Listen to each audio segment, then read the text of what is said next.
Hi hello నమస్తే welcome to Telugu రాజ్యం. నేను మీ రామ్. విశాఖపట్నంలో రామానాయుడు స్టూడియోస్ అక్కడ షూటింగ్ జరుపుకుంటున్న విషయం అందరికీ తెలిసిందే. అయితే గతంలో జగన్మోహన్ రెడ్డి గారి ప్రభుత్వం వచ్చిన తర్వాత అక్కడ సురేష్ బాబు గారికి కొన్ని ఇబ్బందులు జగన్మోహన్ రెడ్డి గారు కలిగించినట్లుగా కొన్ని వార్తలు వచ్చాయి. అయితే దీనికి సంబంధించి అప్పట్లో కూటమి కూడా కొంచెం దీనికి స్పందించకపోయినా బట్ బ్యాక్ సైడ్ ఒక వర్క్ అయితే జరిపిందని ఒక వాదన ఉంది. అయితే ప్రజెంట్ ఇప్పుడు మాత్రం మళ్ళీ ఈ వివాదం తెర ముందుకు వచ్చింది. మళ్ళీ ఇప్పుడు ఇబ్బంది పడుతున్నట్టుగా తెలుస్తోంది సురేష్ బాబు గారు. అయితే ఓవరాల్గా ఈ అంశం గురించి వాళ్ళు ఒకే కులస్తులైనప్పటికీ కూడా ఒకే సామాజిక వర్గం అయినప్పుడు కూడా ఎందుకు ఈ ఇబ్బందులు అనే క్వశ్చన్ మెయిన్గా ప్రధానంగా వినపడతా ఉంది. ఓవరాల్గా ఈ అంశం గురించి చర్చించడానికి కేఎస్ ప్రసాద్ గారు మనతో ఉన్నారు. ఆయనతో మాట్లాడి మరిన్ని వివరాలు తెలుసుకుందాం. సార్ నమస్తే. నమస్తే అండి. అదే సార్, వాళ్ళు ఒకే సామాజిక వర్గం కదా, ఎప్పటి నుంచో తెలిసిందే వాళ్ళే కదా, టీడీపీ నుంచి సపోర్ట్ ఉన్న వాళ్ళే కదా, బట్ వై ఇప్పుడు కూడా ఎందుకు ఇబ్బంది పడుతున్నారు? వాళ్ళ భూములు కాదా ఏంటి సార్ అది? రామానాయుడు గారు గతంలో ఎంపీ అయ్యారు తెలుగుదేశం నుంచి. తర్వాత కారంచేయండి దత్తత తీసుకోవడం, తదనంతర పరిణామాల్లో వాళ్ళ పిల్లల ఆయల్లో పార్టీలకు అతీతంగానే వాళ్ళు ఉన్నారు. ఓవరాల్గా ఈ సినీ ఫెటర్నిటీ ఎప్పుడైతే వైఎస్ఆర్సీపీ గవర్నమెంట్ వచ్చిన తర్వాత టికెట్లు ఈ విషయాలన్నింటిలోంచి వీళ్ళు ఒక డిఫరెంట్ దీంట్లో ఉన్నారు.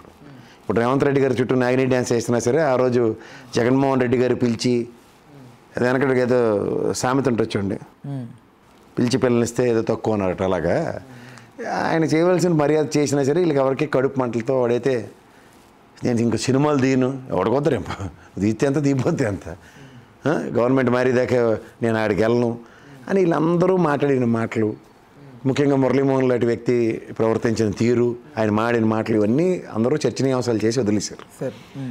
ఇప్పుడు నేను అంటుంది ఏంటంటే ఈ సినిమాకి సంబంధించిన వాళ్ళకి ఎవరికైనా ల్యాండ్లు రామానాయుడు గారి స్టూడియో కట్టడానికి కైలాసగిరిలో ఆనాడు అలొకేట్ చేసింది. తదనంతర ల్యాండ్ ఏదైతే ఉంటుందో ఇప్పుడు proper activity needs to be taken place. ఇప్పుడు ఏపీసీసీ ల్యాండ్లు ఇలాంటివన్నీ కూడా ఒక ఇండస్ట్రీ కట్టడానికి స్టిపులేట్ టైంలో ఇస్తారు టైం.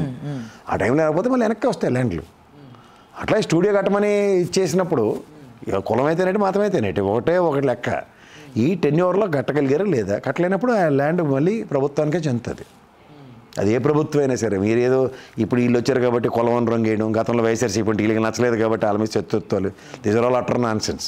సార్ ఫిల్మ్ ఇండస్ట్రీకి సంబంధించిన ఒక వ్యక్తికి ఒక ల్యాండ్ అలొకేట్ అయిందంటే ప్రాపర్గా స్టూడియో కట్టమనం ఒక యాక్టివిటీ క్రియేట్ చేసి దానివల్ల ₹1 ఆదాయం ప్రభుత్వానికి వస్తుందని. ప్రభుత్వం సంబంధించిన ల్యాండ్లు ఎందుకు ఇస్తారంటే if they takes a beautiful activity దాని నుంచి ఒక రెవెన్యూ జనరేట్ అయ్యి 10 మందికి ఉపాధి వస్తుంది. ఆ ఉపాధితో పాటు రాష్ట్ర ఖజానాకు కూడా ₹10 వస్తాయన్న దాని మీద ఆ ప్రాతిపదిక మీద తెస్తారు. కానీ అంతేకాని విలాసవంతమైన సౌదాలు కట్టుకుంటాం ఇట్లాంటి వాటికి ఎవరు యాక్సెప్టెన్స్లో ఉండవు.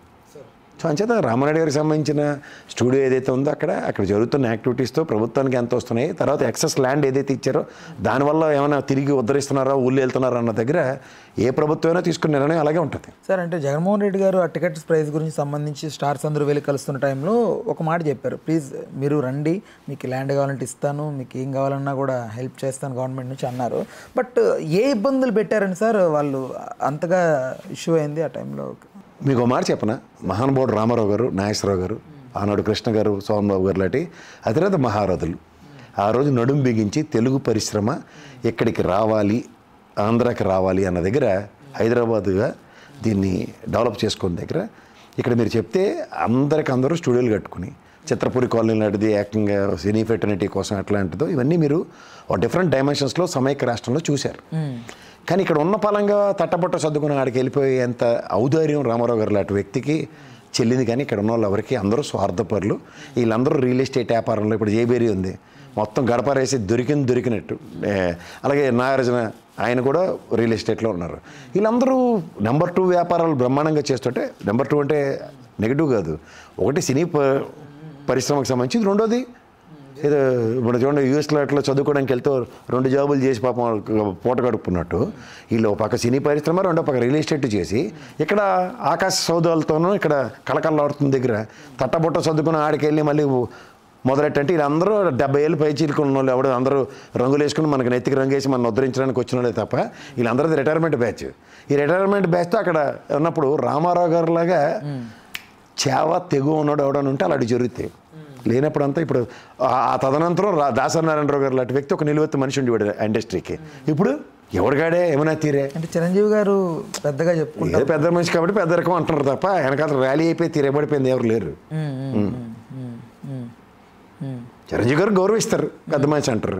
కానీ దాసరి నారాయణరావు గారిలో నిలబడ్డం అయితే ఆయనతో అవ్వదు. సార్ మోహన్ బాబు గారు ఆయన కూడా కొంచెం ప్లీజ్ సార్, వాళ్ళ పిల్లలతో పడుతున్న తలకాయ పూలు చూడ ఆయన ఇండస్ట్రీకి ఉద్ధరించేస్తారంటే దానికన్నా కామెడీ ఇంకోటి. అంటే కొంతమంది అంటారు సార్, అంటే ఎవరు అంటారు పైకి మళ్ళీ బ్యాచ్ అంతా. అంటే ఏ సమస్య వచ్చినా వెళ్తారు సార్. మీకు మాట చెప్తాను, వాళ్ళకే ఇంట్లోనే కారణం పట్టుకొచ్చి మీరు ఏకంగా పరిశ్రమను ఉద్ధరించినాడు అంటే నవ్వుతారు ఎవరన్నా. అంటే ఓకే ఓకే. ఇప్పుడు ఎవడైనా ఎలక్షన్ అయిపోయిన తర్వాత గెలిచిన తర్వాత they need to own everybody. రాగద్వేషాలకు అతీతంగా ఎవరైనా సరే they need to own the entire cine fraternity అంతే. ఏడి యూ డోంట్ నో అంకుల్ అని అక్కడ హైదరాబాద్లో నరేషన్ పెట్టుకుని సినిమా తెప్పల కబుర్లు చెప్తే ఏంటంటే వాళ్ళు కట్టేలేదు, వాళ్ళు ఇంట్లో అన్నదమ్ములు కొట్టుకొని సాగకుండా ఉండమనండి, ఇంగ్లీష్ వాళ్ళ అగ్గరి దగ్గర నేర్చుకోకుండా ఉండమండి, చాలు ఇది ఒక్కటి చాలు వాళ్ళకి. Right okay. అయితే సార్ ఇక్కడ సురేష్ బాబు గారు కానీ రామానాయుడు వీళ్ళకి సంబంధించి ఎప్పుడు కూడా కాంట్రవర్సీస్ అనేది ఎప్పుడు ఉండవు ఫిలింలో కానీ అటు బయట కానీ. But why they are targeted అంటే ఎలా కాంట్రవర్సీలు? రాణా డ్రగ్స్ కేసులో పిల్లదా, చిన్నపిల్లని కూడా వదలలే కదా. ఏమి లేవని మీరు సర్టిఫికేట్ మెరిట్లో క్యాండిడేట్ అని ఇచ్చికండి అందరికీ. సార్ అట్లనే కాదు కొంచెం ఏడు నాన్ కాంట్రవర్షియల్. వాళ్ళకి ఏంటి ఆస్తులు అయినా సొంత రక్తమాంసాలు అమ్మి ల్యాండ్ కొంటాను. ప్రభుత్వం అలకేట్ చేసిన ల్యాండ్లో వాళ్ళకి యాక్టివిటీస్ క్రియేట్ చేయకపోతే ఎవడేటి చేస్తారు దానికి? అది మాట్లాడండి సార్. వీళ్ళు ఏడు చేశారేనండి, ప్రభుత్వం ల్యాండ్లు ఎన్ని ఇవ్వాలి. వీళ్ళు పద్మాల స్టూడియో ఉంది ఎత్తేసారు, ఇప్పుడు ఎత్తేసి రియల్ ఎస్టేట్ టవర్లు కట్టుకుని అమ్ముకున్నారు. ఏమి అన్నపూర్ణ స్టూడియో కింద 7 ఎకరాలు ఎవరిది అది? గమనించండి సార్, ఇవన్నీ జరుగుతున్న పరిణామాలు గమనించండి. ఒక కొండలో గొట్టలు ఎంచుకొని తీసుకున్నారు, లెక్క ఉండదు జమ ఉండదు, ఏమంటే రాయి అంటాడు, అలవాటు అయిపోయింది. Right sir. నాకు ఇంకొక డౌట్ ఏంటంటే సార్, జగన్మోహన్ రెడ్డి గారు ఎవరైతే పేదవాళ్ళని ఉద్దేశించి టికెట్ ప్రైస్ తగ్గించారో ఆ టైంలో పవన్ కళ్యాణ్ గారు కానీ అందరు కానీ వ్యతిరేకించారు టికెట్ ప్రైజెస్. ఇప్పుడు బాగా టికెట్ ప్రైజెస్ ఆల్మోస్ట్ వాళ్ళు అనుకున్న ఇదిగానే ప్రొడ్యూసర్స్ అనుకున్న రీతిలోనే రేట్స్ కనపడతా ఉన్నాయి. బట్ ఇప్పుడు పేదవాళ్ళు ఎందుకు దీన్ని అర్థం చేసుకోలేకపోతున్నారు? మన కోసమే కదా ఆ టైంలో తగ్గించారు. సినిమా రిలీజ్ అయినోడు ఏ పేదవాడైనా కోటీశ్వరుడే ఆ రోజు. ఆ టికెట్ 1000 రూపాయలు పెట్టండి, 10,000 పెట్టండి, అది కొనుక్కుని వెళ్తున్నారు. దాన్ని జరుగుబాటు అంటారు. ఎవరికి జరుగుబాటు? ఒక ఇండిపెండెంట్ పెత్తందారుడికి చేస్తున్న ఒక సౌలభ్యం. సార్ ఇప్పుడు మద్యం విషయానికి వస్తే అంత రేటు ఉందేంటి, తగ్గించండి అని చెప్పి డిమాండ్ చేసిన వాళ్ళలోనే చాలా వరకు వాళ్ళేగా సినిమాకి వెళ్తూ ఉంటారు. బట్ వాళ్ళు ఆ విషయంలో ఎందుకు సార్ డబ్బులు ఎక్కువ ఇచ్చి మరీ చూడాలని అనుకుంటున్నారు? ఆ మైండ్ సెట్ ఎందుకు వాళ్ళు అట్లా సెట్ చేస్తారు? ఆనందం. ఇవాళ మీరు ఫ్యాన్ ఫాలోయింగ్ అట్లని మీరు ప్రతి ఒక్కరిని గమనిస్తే వాళ్ళు వశీకరణ విద్యలతో ఆ విధంగా ప్రభావితం చేస్తారు. నాగార్జున సినిమా ఒకటి ఉంటుంది, అది ఫ్లైట్ హైజాక్ అవుద్ది, గగనం. అందులో పక్కన పృథ్వీగాడు హీరో ఉంటాడు, ఆయన కూర్చోబెట్టుకుని వాడు ఫ్యాన్ అన్నమాట. ఇంప్రెస్, ఈ టెర్రరిస్టులు వస్తారు, ఇటు చెత్తగూడేస్తాడు, ఇటు ఇప్పుడు సార్ మీరు ఆఫ్టర్ ఆల్ ముగ్గురే ఉన్నారు సార్ అని అలా బిల్డప్ ఇస్తుంటారు. అలా ఇప్పుడు ఫ్యాన్స్ అందరూ కూడా అలాగే బిల్డప్లు ఇచ్చుకుని బతుకుతుంటారు. ఇదేది చేసేస్తారు మనకి, ఇటు పెద్ద తీసిమార్కానని. కానీ అది ఏమీ కాదన్న విషయం వాళ్ళు గ్రహించరు ఎప్పటికీ. That is call living in ట్రాన్స్. తప్పించి వాళ్ళు కూడా ఇప్పుడు కొత్తగా రాజకీయ నాయకులుగా మలుపు తిప్పుతున్నారు. ఇంట్లో ఏసీల నుంచి బయటికి రాడు, బయటికి సినిమా షూటింగ్ ఉన్నప్పుడు రంగు కరిగిపోకుండా గొడుగు కట్టుకుని 2 నిమిషాలు నటిస్తాడు, 3వ నిమిషం కార్వాన్లో కూర్చుంటాడు. ఆయనకి బయట ప్రపంచంతో సంబంధం ఉండదు, ఏం జరుగుతుందో తెలియదు.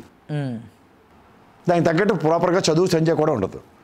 వీళ్ళు ఒక పక్క ప్రజాస్వామ్యాన్ని పరిరక్షించేస్తామని వాళ్ళు కబుర్లు చెప్తే, వీళ్ళు చెప్పినట్టు ఇందాకలాగా ఆ గగనం సినిమాలో లాగా వాళ్ళ ప్రభావితం అయిపోయిన ఫ్యాన్స్ ఉన్నప్పుడు జరుగుబాటు అంటారు.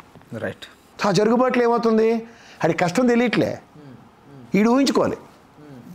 అలా ప్యాంట్ వేసుకోవాలని, అలా షర్ట్ వేసుకోవాలని. మనిషి కూడా ఎలా ఉంటుందంటే, వాడికి మామూలుగా ఇవాళ గంజినీళ్ళు తాగి బతికింది చెప్పడు. అందుకే దానికి వెనకాల సామెత ఉంటుంది, మా తాతలు నేతలు తాగేవారు, మా మూతులు వాసన చూడండి. కానీ ఈ ఏడు తాగాడంటే గంజి తప్ప ఇంకేం వాసన రాదు. పనికొచ్చిన పని కాకుండా పనికి మాలిన పనుల మీద ఉన్న శ్రద్ధ పనికొచ్చిన పని మీద ఎవరికి ఉండదు. వాళ్ళు కూడా వాళ్ళ ఐక్యూ లెవెల్స్ ఎలా ఉంటాయి చూడండి. పవన్ కళ్యాణ్ స్టంట్ స్కూల్స్ ఏవో ఓపెన్ చేయండి, స్టంట్ స్కూల్స్ లాగా బైక్లో తొక్కండి, నేను దొరికినట్టు ఎత్తులు ఆపటేశారు. అయితే వాళ్ళ ప్రొవకేషన్స్ ఎట్లా ఉంటాయో దాని రిప్రికేషన్స్ గురించి ఎప్పుడు ఆలోచించరు సార్. అంచేత వాళ్ళతో అయిపోతుందన్న భ్రమల్లో మనం ఉండకూడదు. అలాగే వ్యవస్థలో మీరు నేను నానా తెప్పలు పడి ప్రభుత్వ ఆస్తి ఇది ఎప్పటికో మనకు రూపాయి ప్రభుత్వం ఏదో చేస్తుందన్న భ్రమల్లో మనం ఉంటే, ప్రభుత్వం అన్యాక్రాంతంగా వీళ్ళకి ఇస్తుంది, దానికి వీళ్ళకి ఒళ్ళొంగదు మళ్ళీ. ఇదన్నమాట. Right sir. ఓకే సార్, ధన్యవాదాలు sir, thank you. Hello, Telugu రాజ్యం ఛానల్ చూస్తున్నారా? సామాజిక రాజకీయ జీవన చిత్రణే తెలుగు రాజ్యం. అతిశయోక్తులు అసత్యాలు ఉండవు.